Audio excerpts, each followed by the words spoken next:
When Sister Mei Jun contacted me and told me about the title, somehow I wasn't paying attention, and I told her yes, I will give this talk, yeah. And but when I started to prepare, I kind of freaked out. Surfing the 8 whirly winds sounds like a very tough topic to me, because it's actually talking about change, talking about impermanence, uh, and it's about how to navigate our life's challenges and embracing all the pleasants and the unpleasants with equanimity. So, to talk about it conceptually probably is okay,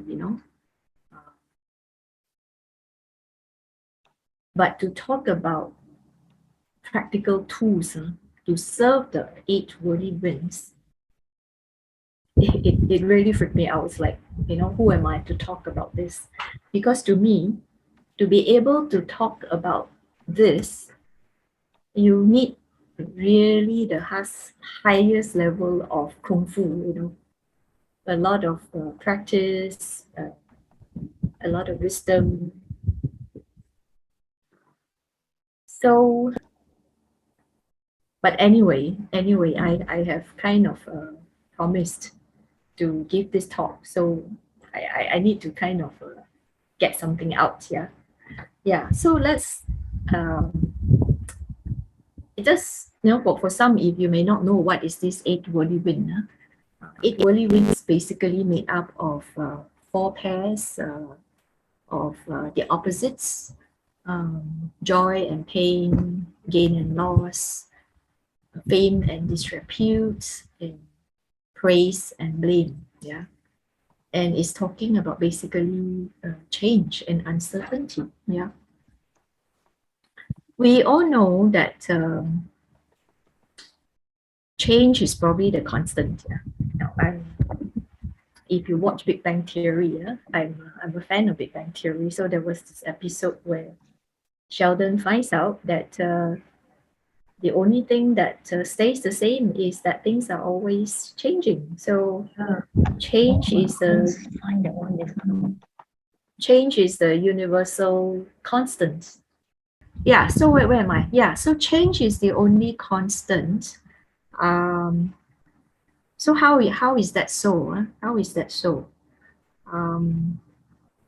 Let's say we go for holiday. It's so relaxing. We enjoy it so much, but the holiday ends, and then we have to come back. We have to come back to the routine of our life, the chores, the traffic jam. So the pleasantness of a holiday, the satisfactoriness doesn't last. Yeah. So there is actually this theory. It's an economic theory, and I remember this when I was probably in Form 6. Yeah. So it's something called decreasing marginal of utility. So basically what it's saying is that our satisfaction level reduces as we consume a product. Say like you love your food so much, so your first bite tastes so heavenly. Yeah. But as we continue to fill our stomach, our satisfaction, the enjoyment of the food, the level keep on reducing. So in a nutshell, we can't maintain the kind of pleasantness or satisfactoriness at the same level. That's why it doesn't last. It's impermanent. Yeah. And this is the basic of the 3 marks of existence, or tilakana, anicca. Yeah, everything is impermanent, and because satisfactoriness doesn't last, life is dukkha. So life is satisfactory. And that comes to the first noble truth: life is unsatisfactory. And also the second noble truth: cause of dukkha is craving. So basically what it's saying is that we don't always get what we want. And even if we get what we want, the satisfaction doesn't last. So this is the fundamental, I guess it's the fundamental of the Buddha's teaching, and it's something so essential. And this is also why, like I say, I kind of thought that I'm just, who am I to talk about this topic? You know, it is very tough, and I just think that I don't have enough wisdom to share with the audience about this. And so the next thing I do is, since I already promised, so I check with my fellow practitioners of mindfulness, Dr. Pang, Sister May. You know, Dr. Tan talk about self-care. You know, self-care is when you ask for help and you receive help, you know. So I ask for help. Yeah. So what do I do?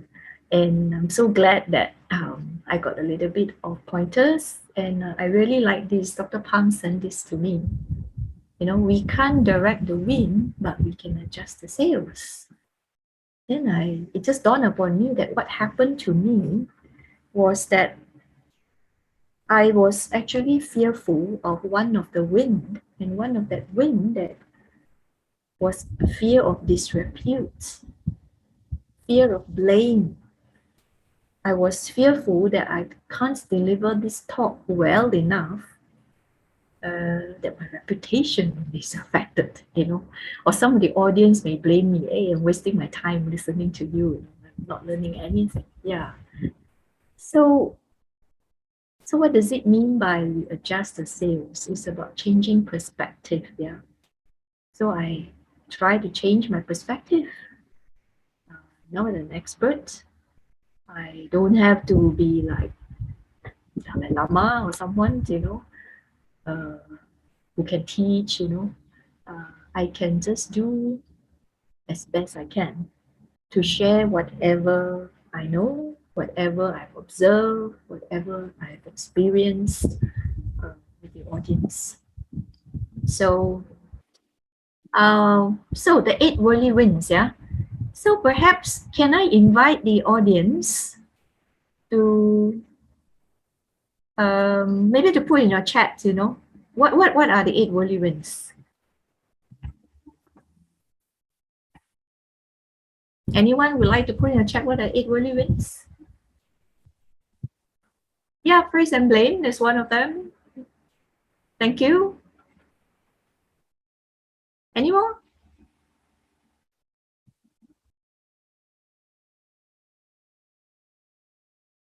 Gain and loss, yes, that's right. Pleasant and unpleasant, yep, thank you. Yep, fame, disrepute, thank you very much. Yeah, so these are the 4 pairs, yeah. Oh dear, my screen is jammed again. Huh? Just give me a minute.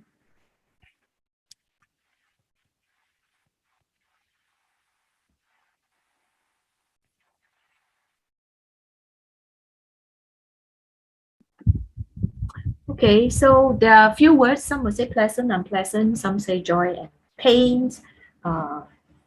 Here is joy and sorrow, fame and disrepute, praise and blame, gain and loss. But they are all interconnected. Yeah. Now, joy and sorrow is usually referring to happiness and sadness. It's this emotion. Yeah, it's emotion, and it is all connected to, like, say, gain or loss. Yeah. So gain or loss is usually referred to assets. You know. Oh, indulgence and intoxication. Wow. Yeah. So indulgence is probably joy, I suppose. Intoxication. Okay. Yeah. Yeah, coming back to gain and loss now. Gain and loss is usually referred to assets and refer to wealth, you know, like you invest in share. When share market goes up, you make a gain. Share market comes down, you make a loss, yeah. And it's connected to joy and pain. When the share market goes up, you make money, yay, you know, it's joyful. And share market comes down, like what's happening now, we make losses, and it's rather painful. Yeah. Um, Similarly, oh yeah, and for joy and sorrow, uh, like illness, yeah, illness, discomfort, the body discomfort, it is also part of it. Now, fame and disrepute, uh, praise and blame are normally connected to how we are viewed by the society. Like I mentioned about my fear of disrepute, is my fear of how I'm being viewed by the Buddhist community, by fellow mental health professionals. In our line as mental health professionals, this praise, blame, fame, disrepute, it happens all the time. You go in, you talk to the client say that, oh, you helped me so much, wow, this praise thing. And then the next thing is the clients stop coming. They say that nothing you say is helpful. There is this blame thing coming, and then you feel upset about it. In modern times, especially in this age of social media, I think fame and disrepute, praise and blame is I think quite prominent. You put up one posting in your Instagram and your Facebook, and all kinds of comments. Some like it, some don't like it, some criticize. Celebrities, I think they face a lot of this, influencers, and sometimes I really think those celebrities are just so amazing. They serve the eight worldly winds so well. They can be so famous, and then the next thing is they are down, and then they have fans, and then they do something wrong, and the fans criticize them. Just amazing how they serve this eight worldly winds. So this is roughly, a description of what this eight worldly winds is all about. Yeah. Now, if you have any questions, in between, and if anything I said that's not clear, now please put it on the chat, or if you want to put up your hand. And Sister Pochi, maybe I can ask your help if there is any questions. If there's any question in the chat, I probably won't be able to look at it. Please highlight it to me. Yeah, don't worry about interrupting. Yeah. I Okay. don't mind. Yeah. Yeah. Thank you, Sister Thank you. Pochi. Yeah. Yeah. Okay. Okay. Now the next thing is today's topic is about family. Yeah. So family, definitely a lot of changes. Okay, let's talk about family. Yeah, family development. How is a family formed? Yeah, so of course the family starts with two persons falling in love. Yeah, so there is a couple, and the couple get married. Now, have any one of you heard these rhymes before? I learned this from my children when they were preteen. They tease their friends. If there's a boy and a girl, whom they think that kind of like each other.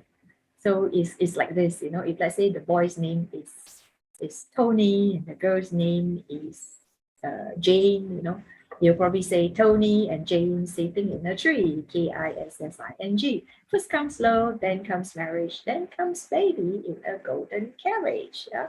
So it was just to make fun of the kids. But this is actually what happened. Yeah, you have two persons falling in love, and then they got married, and then they have a child. Yeah, and throughout this meeting, falling in love, deciding to be married, uh, I think all the eight worldly winds is there. Yeah? Especially joy. I think the joy and pain. There'll be.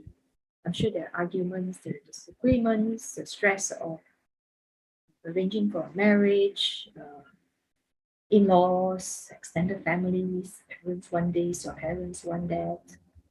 There's a lot of stress. Yeah, so all these changes takes place. Yeah, when the couple fall in love, yeah, it's very joyful. In love is very joyful, but when there's disagreement, um, it is painful. And then comes baby. Yeah. Now, when baby comes along, so many things changes. Yeah, time with each other definitely is very much less. A lot of attention will be now in taking care of the child. And taking care of a child is it's no joke, the kind of efforts one have to put in uh, to take care of a newborn is, I think we don't need, don't any parents will know. I don't need to elaborate. Yeah, but at the same time, being parent is really joyful. So let's look at the joy and pain of parenting. Yeah. Um, my children have all grown up. They're adults, So I kind of try to recollect, what kind of joy that I had when they were young. So I also asked my husband, what was the joy of parenting? So I'm actually quite curious. Uh, I would like to invite audience to tell me, what do you think? And to you, what are the joy of parenting? Yeah. I'm assuming that parents in the audience, yeah. What are the joy of parenting? Would you like to put it in your chat, or would you want to kind of put up your hand and say something? Growth, yes. This is what my husband said. Yeah. Seeing the children grow, learning things, wonderful. Hugs and kisses, yes, lovely. Yeah, those are the good times. And playing with the kids, yes. These are the joy. Yeah, seeing them grow. Ah, okay. It's not loud enough, is it? Sure, sure. Thank you. Fun, yes. It's fun to be with children. Yeah. And what about adult children? Yeah. Able to stand on their feet. Yes, their growth. They learn, they grow. Yes. Yes, kids are so cute. Exactly. Yeah. And adult children, like I said, I have adult children now. And I really enjoy having adult conversation, listen to their opinion, they talk about their interest, share info, and yeah, exactly. Yes, Yvonne, exactly. Yeah, this is what I agree. I enjoy all these things with our kids. Yeah. Yeah, but at the same time, we know that there is a lot of pain of parenting too. Yeah. Um, Now I'm seeing something in the chat. Yeah, to share success with parents. The sympathetic joy. Yes. Yeah. I'm going to talk about sympathetic joy afterwards. Thank you. Yeah. Now the pain of parenting. Of course, the late nights. Yeah. The late nights, feeding, especially when the child is sick. Yeah. Now, just now I mentioned gain and loss, yeah, and I talk about gain and loss usually refer to assets, wealth. But I would say that gain and loss, when it comes to parenting, and about human relationship, it is also about loss, yeah. There is always a fear of loss of people that we care for, people that we love, yeah. In fact, the fear of loss of our child actually creeps in the moment pregnancy is confirmed. And that's when pregnant mother starts to really take care of health. And this kind of fear, I guess, is probably good, because this fear helps us to be responsible parents, helps us to be caring, yeah. And I know of some parents who, like smokers, yeah, they actually stop smoking for the sake of the child, stop drinking alcohol, and taking uh, eat healthily. Yeah. Um, so this fear is good, but however, if the fear is taken overboard, yeah, then it affects the well-being of a person. So this fear of loss is relating to perhaps illness, yeah, physical harm coming to the child. But there is another form of the fear of loss that is when the child starts to grow up, yeah, and that is where we talk about change, yeah. And I think just now one of the parents in your audience actually mentioned that we actually enjoy the growth of our children. So the growth of the children, of our children, bring us joy, and at the same time, it does bring us some pain, yeah? And fear because of change. Yeah. Okay. Now let's talk about change. Yeah. Now as the child's world is widening, as they grow up, yeah, um, they change, and you can see that we are kind of slowly losing the child. Yeah. Now a baby, uh, their world is their parents, or the parents is their world. Yeah. Um, they cry, then you change the nappy, and then you feed, you cuddle, and then they smile when they go to sleep. Yeah. They don't quite argue with you, right? Now, as they slowly grow up, now, even as a toddler, toddlers start to argue. Yeah. Uh, they may want to choose what they want to wear, where they want to go. They go to the supermarket. They want to go to certain aisle that they want. In fact, my daughter started to struggle with me on what she wants to wear when she was about 5 years old. Yeah. So this is, I would say, this is part of the pain. It's not really that painful, but it's frustrating and it is stressful. And then the next thing is, wow, adolescent years. Yeah. So adolescent years is usually I would say it's a difficult time for both parents and child. Yeah. Adolescence is a time when they start to form the identity, question of who am I, um, friends, yeah. Friends are very important. Uh, they start to fight for their independence and autonomy. They want to make decisions, yeah. And parents usually are still not quite ready to let an adolescent make decisions. So there will be curfew, there will be a lot of struggle, yeah. Struggle, power struggle, right? And after that, yeah, after that, they grow up, they probably go to college, university, some they leave for overseas. Uh, yeah, physically, they are away, from the parents, yeah. So as their world is widening, uh, our children seems to be further and further away from us.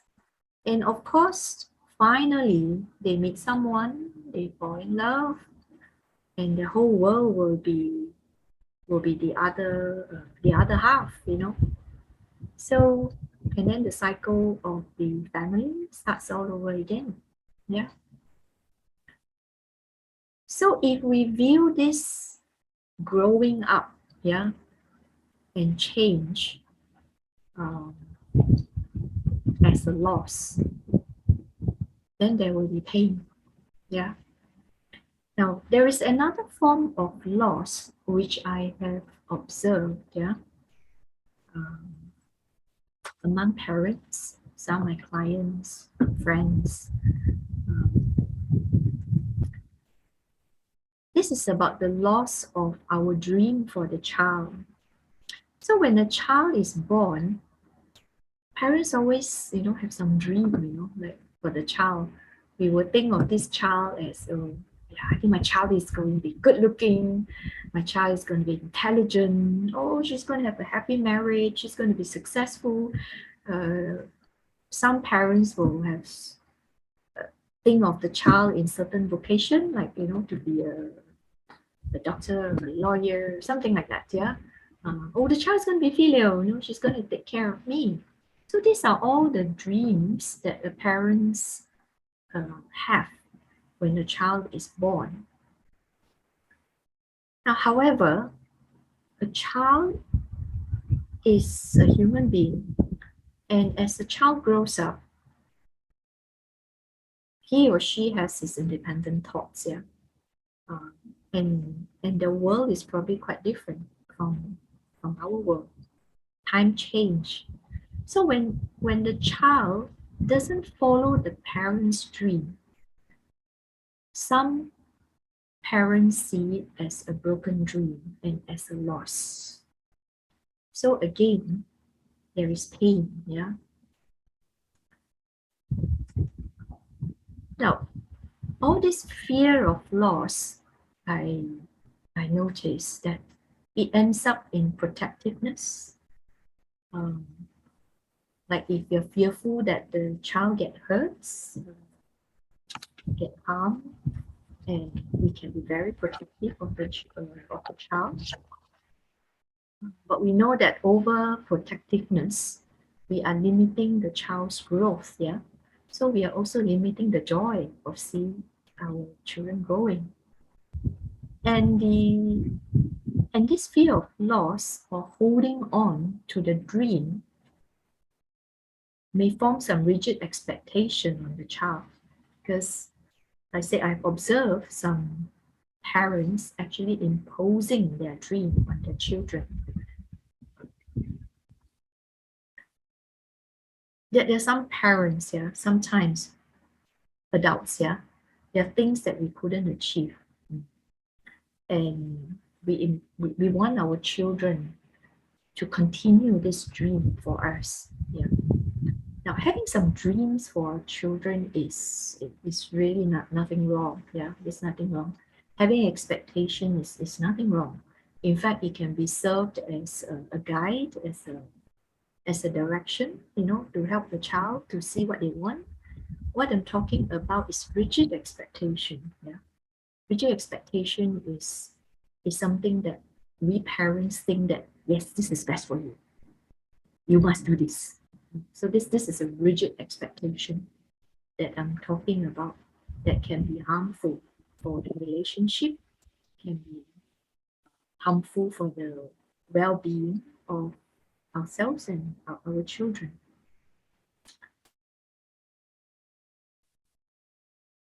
So now talking about sympathetic joy, like I said, I'm going to talk about that to enjoy the success of our children. This is a personal story, meaning it's my story. Yeah. How I experience what is a sympathetic joy and what is faith. As parents, we are so proud of our children's achievement. You look at the parents sitting in the audience and the children are performing, the face beaming with pride. It really doesn't matter what the children are doing, how well they perform. The fact that we see the children up there on stage, we're full of joy to see them, that's called sympathetic joy. Yeah. So when does the sympathetic joy become attachment to fame? Yeah. So my story as a child, my mom has always been very proud of me. Even like in my 40s and my 50s, she would still tell people or my children, that how precocious I was when I was a toddler. Yeah, it seems that I could identify words, and alphabets before I could even speak. And I did very well in school, in my primary school. So she talked about it a lot, yeah. And that's it, she talked about it. So in my secondary school, in secondary school academically it's a little bit tough, yeah, and there are a lot of distraction, yeah. You want to do a lot of things when you're adolescents, and of course my academic performance wasn't that good. Yeah. And my mother was never once criticized me or felt embarrassed that I was no longer the top of the class. And if I did something well, she's equally joyful, you know. She will talk about it and she'll smile. And if I don't get it, it's okay. She just doesn't need to talk about it. Yeah. So to me, that is sympathetic joy. She celebrates my success. Now there is a slight difference with my father. My father again was very, very proud of me. Yeah. However, what I noticed was I had a lot of difficulties with my father when my academic performance deteriorated. Yeah, he was not happy at all. In fact, when he was talking, sometimes when he had conversation with friends or relatives, he started making excuses for me of why my academic performance wasn't good enough. Yeah. So from there, you know, that I recall when I was preparing this talk, you know, I was asking myself, yeah, you know, all parents are very proud of their children. So what's wrong with fame? Oh, then I realized from this experience with my parents, there is a difference between sympathetic joy and attachment to fame. And when you attach to fame, there is always this fear of disrepute. Yeah. So when my performance wasn't good, there is either a blame or a disrepute. You know, my father was kind of embarrassed. Yeah, I guess a little bit embarrassed that I wasn't doing that well. Yeah. So this is my personal experience. Yeah, and I do understand where it's coming from. Now, being parents is actually very, very tough. Yeah. Uh, it's probably one of the toughest job in the world because bringing up a child, you know, imagine that kind of responsibility, bringing up a human being, and for something that is so complicated, there is actually very little guidance. There's no manual, there's no SOP. Probably there are books, you know, but different authors sometimes they say different things. Different era, those so-called experts say different things. Yeah, um, I think there was one time that some expert says that you don't hold your baby when the baby cry. You know, you don't room in. You know, your baby sleep in a different room. To I don't know. I don't know what's the reason. I guess to help the child be independent, I suppose, because I room in with my children until they are in probably maybe standard one. Yeah, I room in with the children. Yeah, so there's so many things we actually do not know. And we just look around, you know, we look back into how our parents parent us, we look at our relatives, we look at our friends.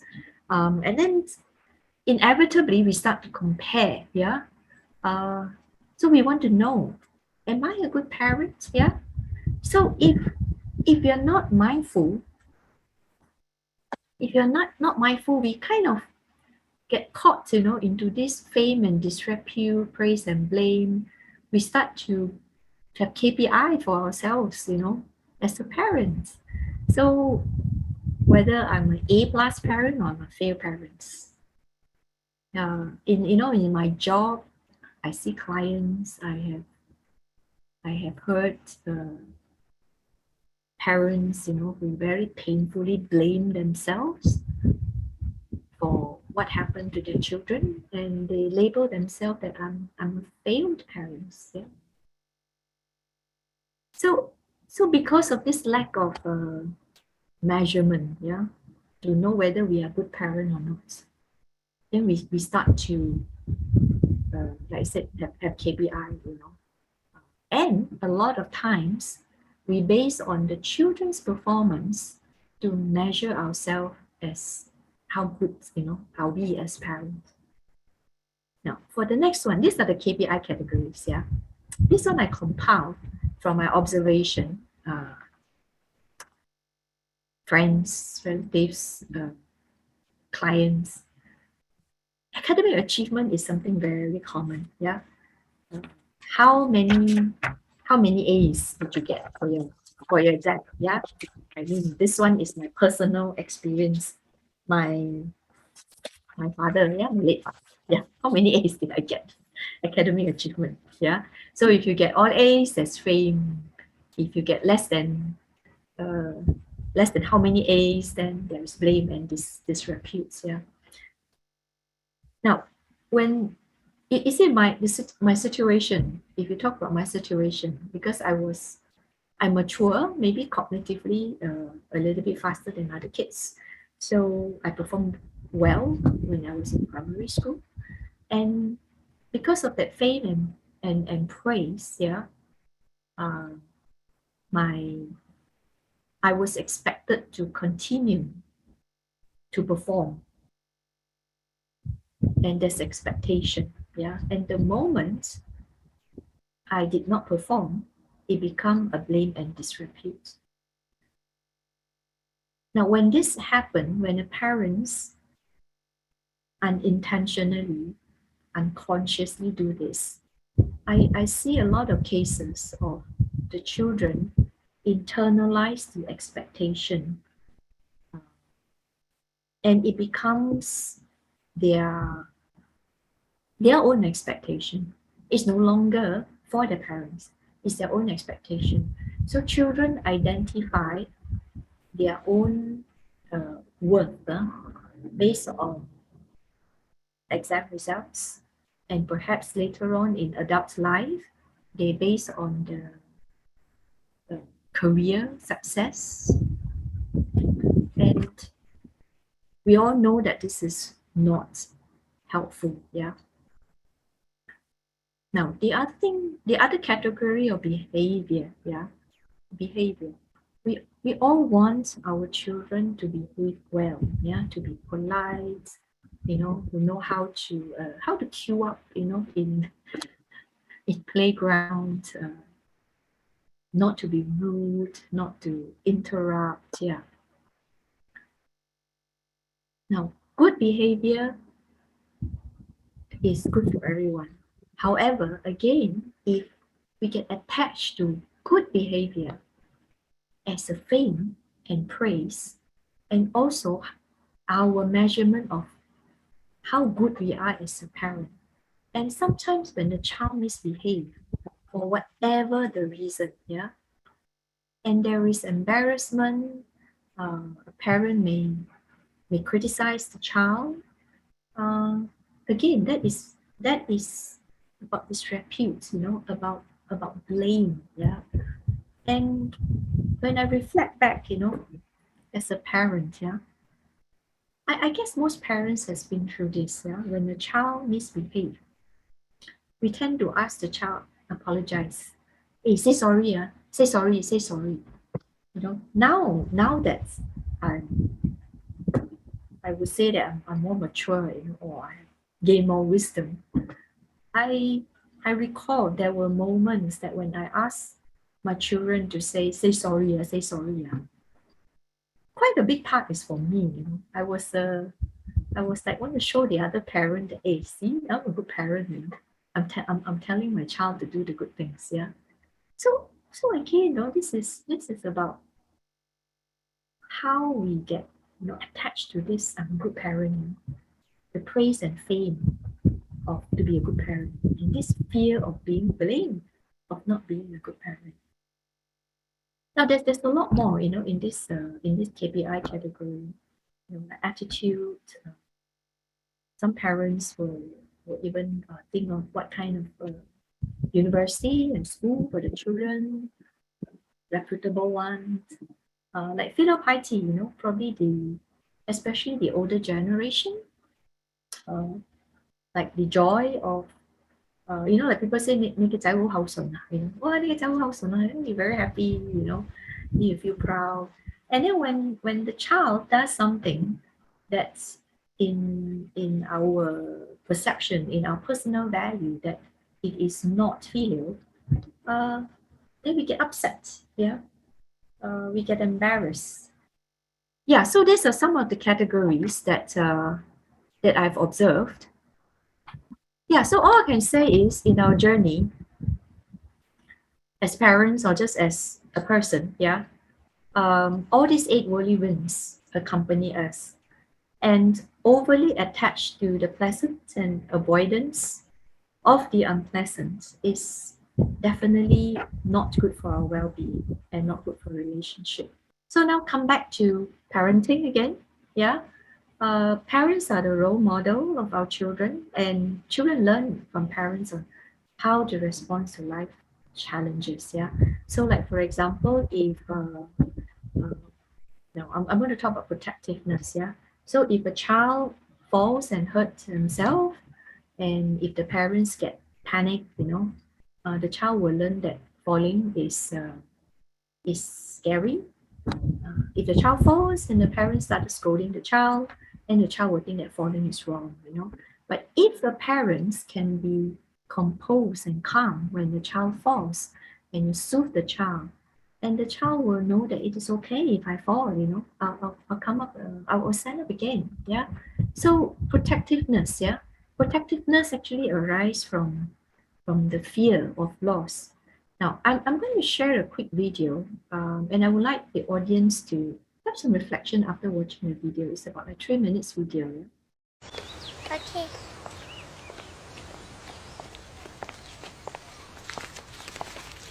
Daddy is the sweetest daddy in the world. Daddy is the most handsome, the smartest,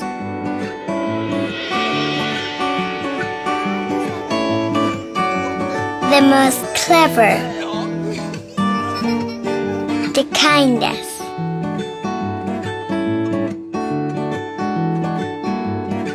He is my Superman. Daddy wants me to do well at school. Daddy is just great, but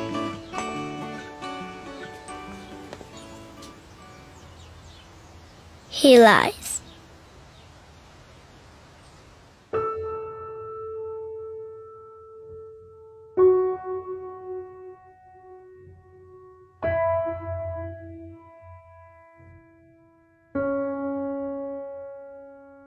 He lies about having a job.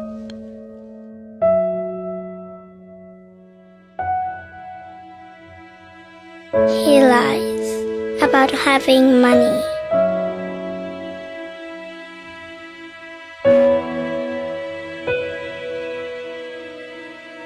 He lies that he's not tired.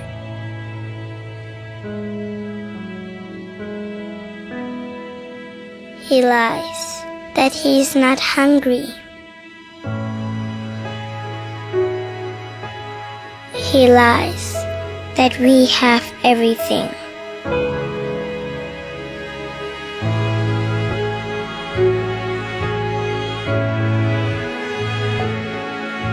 He lies about his happiness.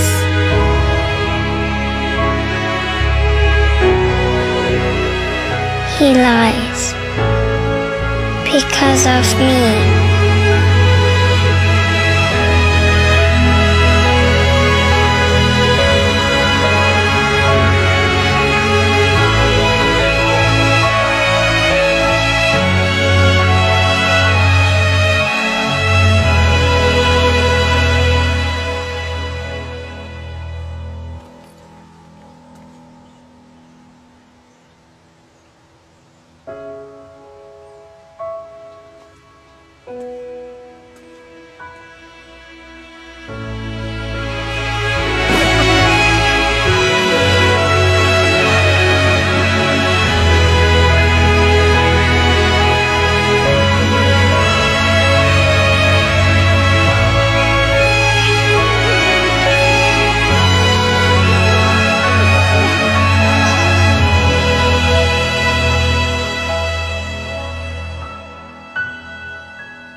Now, can I just have a quick response?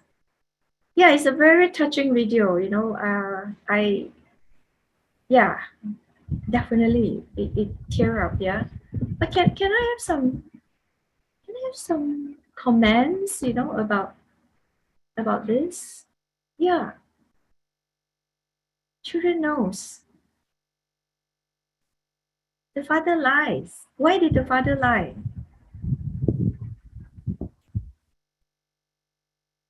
Why do you think the father lied? Yes, yes, you want to, parents always want to let the child see a good picture, yeah? He wants the best for the child, yes, definitely. To protect his child, yes. And what did the child say? You're so tired and because of me. And she was so sad. I'm just wondering, right? It's indeed very touching, and the sacrifice that the father did.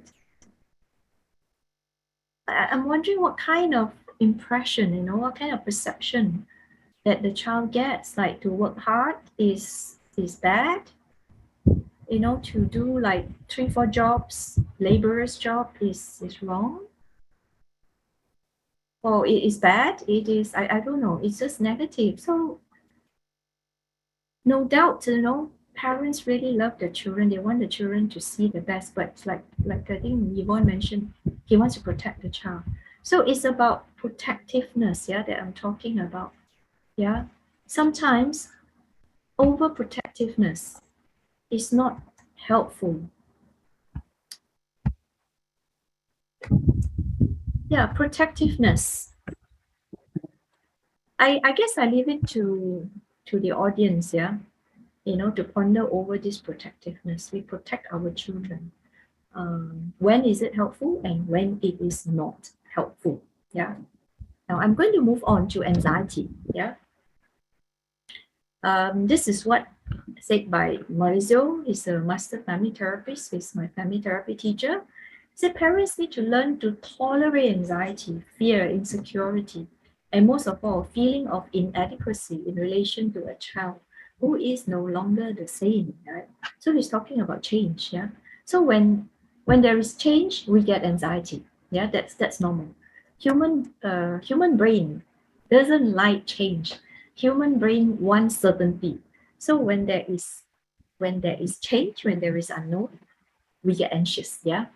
And when we get anxious, our mind will find answers for ourselves. Yeah.